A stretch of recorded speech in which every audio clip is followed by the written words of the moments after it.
Good morning slash afternoon, Rebel Rooster modeling viewers. It's good old Terry here.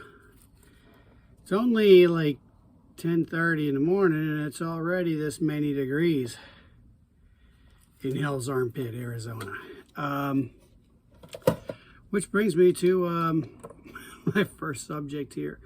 You know, between the heat and, well, let me show you my workspace here.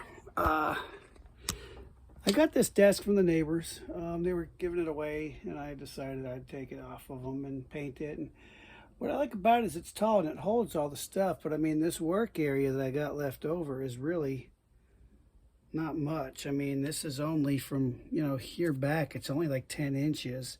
So it's really not that much room to work with. So between the heat and this limited workspace, I'm just not having the fun I used to when I had my open table design here. So, what I'm going to do is I'm going to go back and redesign this stuff. I'm going to get the saw and the tools out and redo the work area. But in the meantime, still working on the Zero here.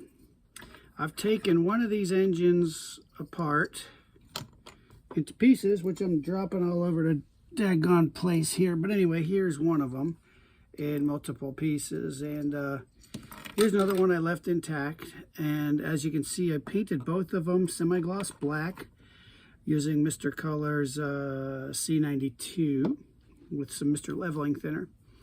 I looked up the SAC A21 engines, and I found that few were gray, but for the most part they were black, which is kind of boring because I like an engine to have lots of stuff to look at, but there's just a little bit of painting that can be done on them.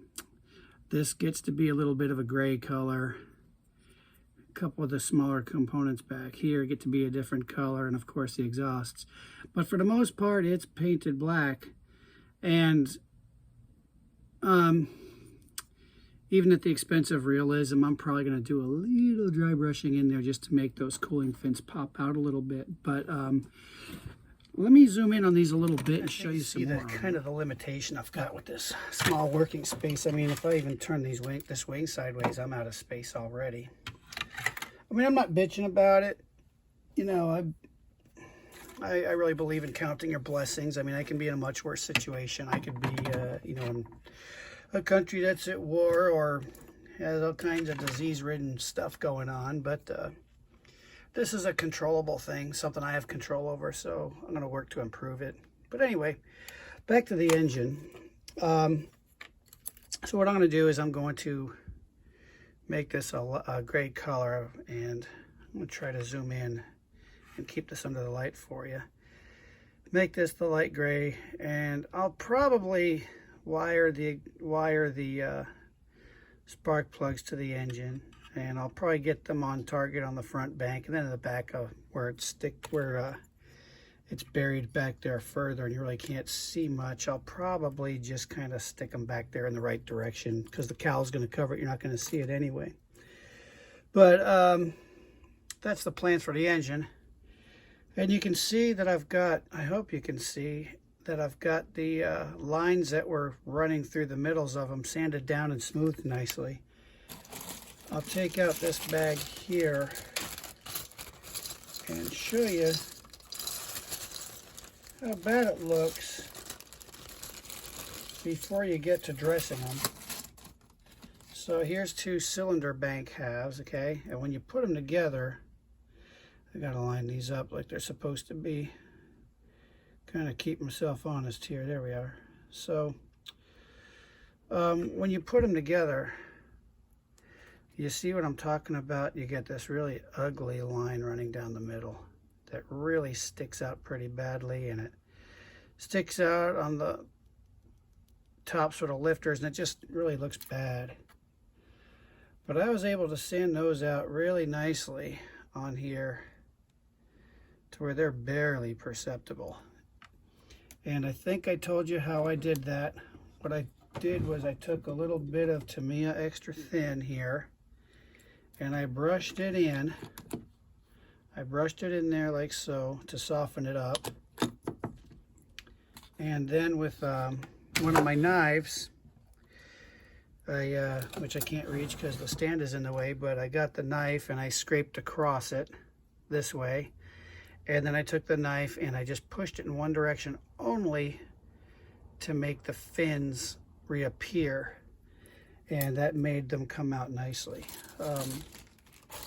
Next up is going to be repainting these. I can zoom out again here.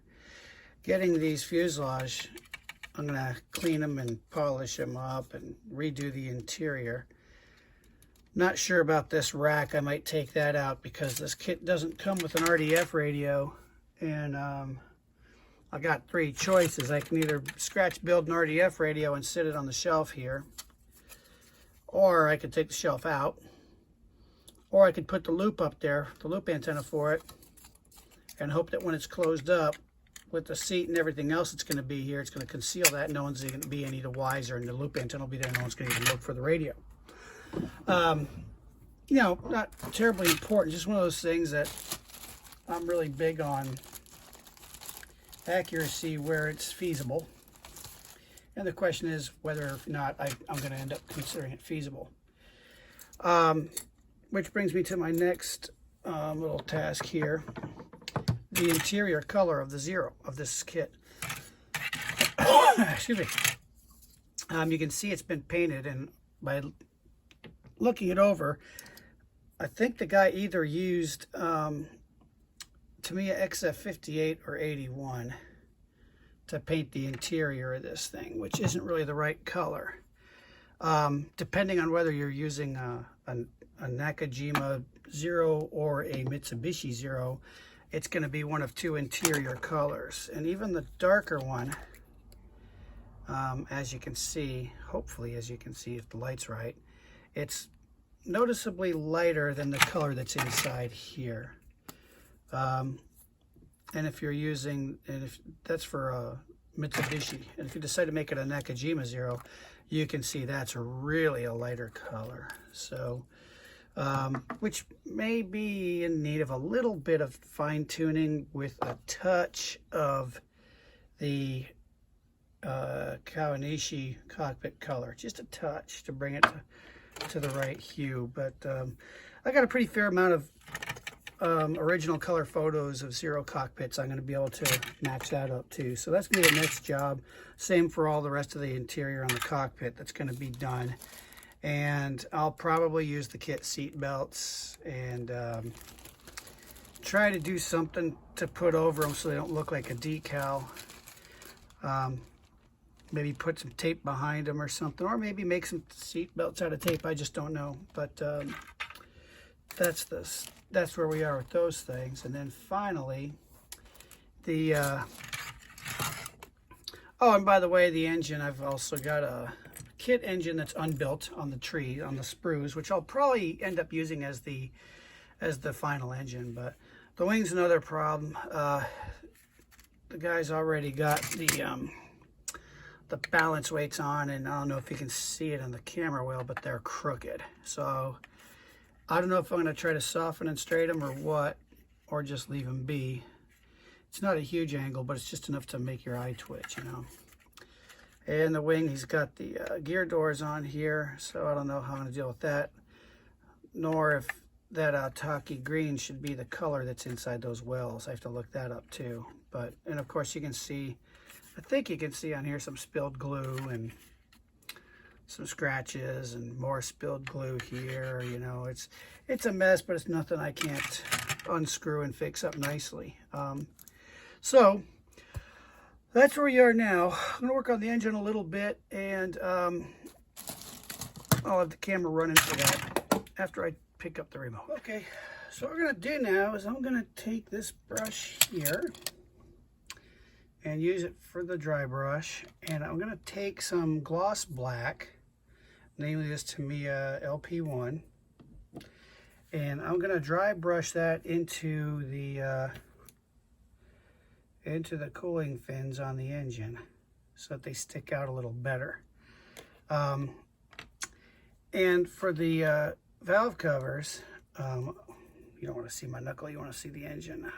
For the valve covers, what I'm going to do is I did a little experimenting with the, I generally like to brush with Vallejo paints. Not airbrush, but hand brush. But both of their, well, actually all of the metal colors I've got for theirs are just too, the pigments are just gigantic. So, and the Tester's chrome is great, but it never dries. So I'm going to use the Mission Models chrome to brush. This brushes fairly well. And that's going to go over the valve covers. My preferred color for metal brushing is actually the Vallejo metal color, but I'm out of it. I don't have any right now, and so I'm gonna have to make do with what I got. And the next best thing for me has been the Mission Models chrome. So we're gonna dry brush this this gloss black on. So first, let's mix it up. Let's get the toothpicks and for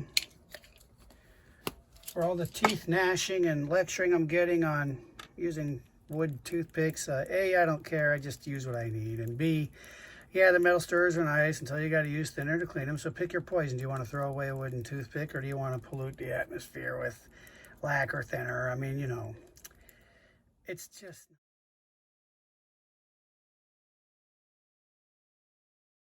Well, what I was saying before being rudely interrupted by the desert heat was that it's just not a big deal. It's just modeling, and I use what I use. So anyway, back to it.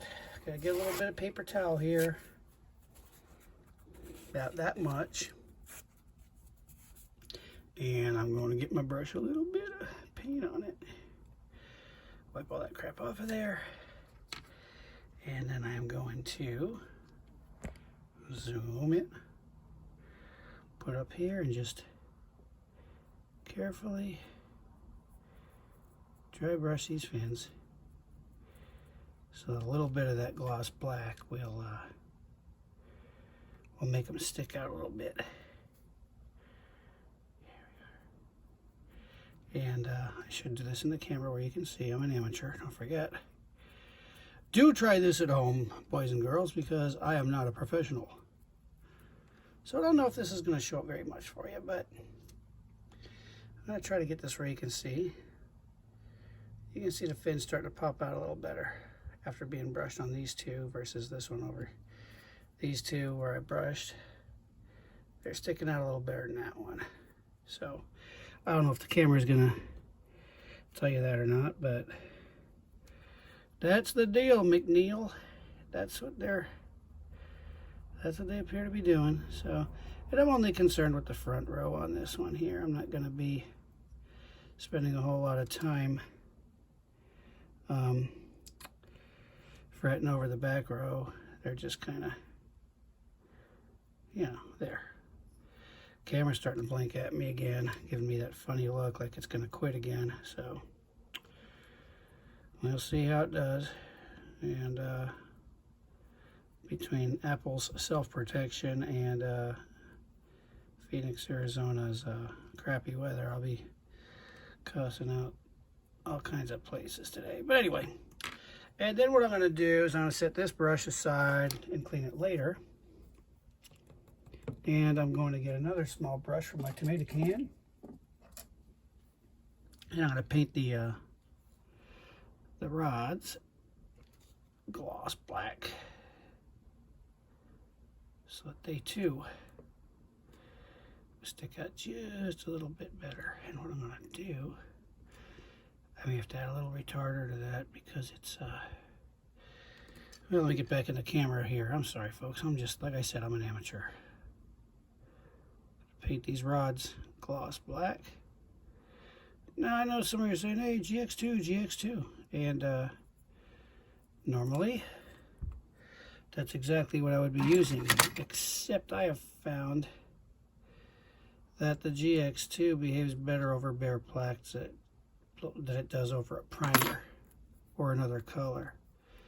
So I'm going to forego the GX2 and just use this Tamiya gloss black here, this LP1.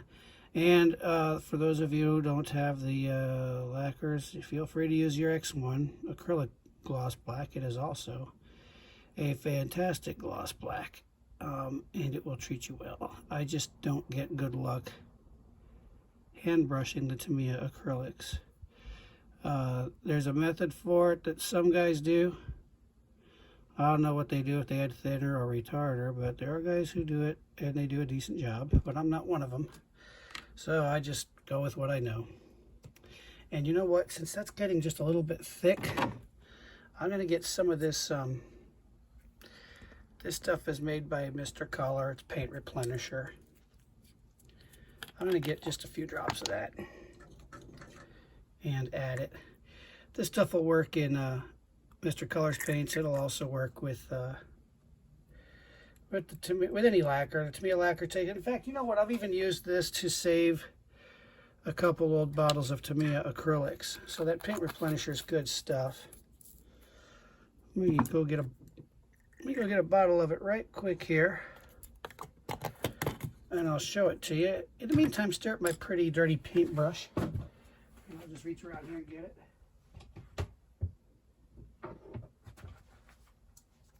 Here's the stuff you want. Mr. Color replenishing agent for Mr. Color. That's what you want. Now some people say, oh, it's just put thinner in there, but this is different stuff, I guarantee it. The thinner just thins your paint out, doesn't really bite any more life. And if you ever had a dried bottle of Mr. Color and you try to put thinner in there, it doesn't help it. But the replenisher makes it like brand new paint all over again instantly. So we've got this done. So what I'm going to do next is I'm torn between mixing up my own gray with some Vallejo black and white and a touch of natural steel. I've had good luck getting the gray color for these, mixing 6 drops of white, 1 black, and 1 natural steel. And I get the perfect gray color for those. But I've only done that on 72nd scale engines, and this is a 48th scale engine. And generally, I don't like to paintbrush over what I consider to be larger areas, because I always end up with brush strokes, or I thin it too far and it ends up not looking good. So I might just airbrush something on over that. But in the meantime, let's get the Mission Models chrome out and another paintbrush. I think I will use this in here, and we'll paint the tops of those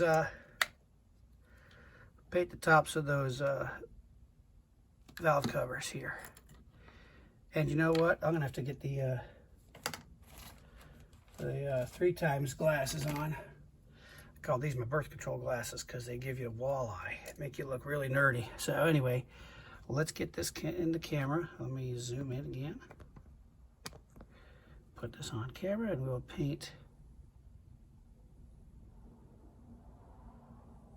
that first valve cover and the second. And you see, it just does just the right amount for me. The thing is, this stuff flows really well, so you're going to want to watch out with it. And as it dries, it's going to smooth out and give you a nice silver tone. So anyway, I'm not going to bore you with watching that again for the whole thing. So I get a little break and I'll get you the next one. Here's where we are. Took that Mission Models and got the valve covers nice and colored there. Got the, as I showed you earlier, we got the, let me zoom in a little bit here.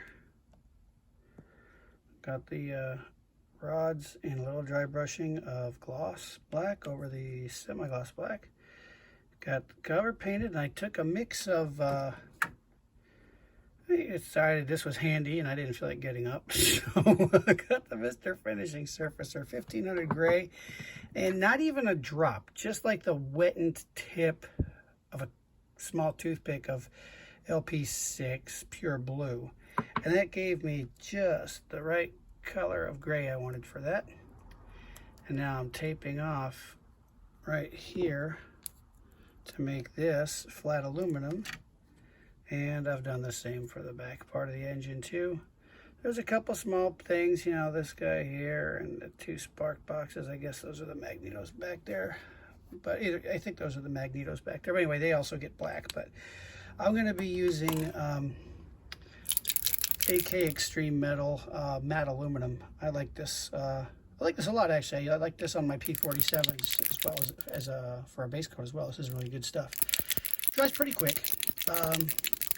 Because it's got exactly what I'm looking for on these parts. So I'm going to go ahead and spray it with that. Generally, I'll just spray this out of the bottle without thinning it usually. Doesn't take much to cover.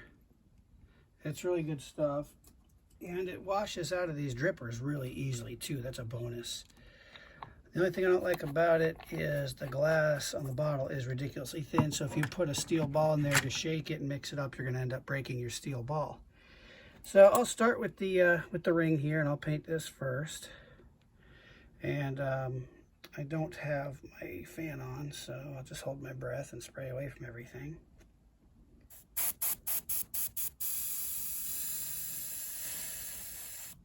Oops, I forgot to turn the compressor on. All I had was residual air. A little bit of reverse Matt McDougall action there. Instead of shut up compressor, it's please make noise compressor. So let me just get this up a little bit where we can see where we're shooting. There we go. It's got nice coverage, good finish to it. And I'll do the same here. Hope you can see what I'm doing, because I can't. Let me get these things out of the way.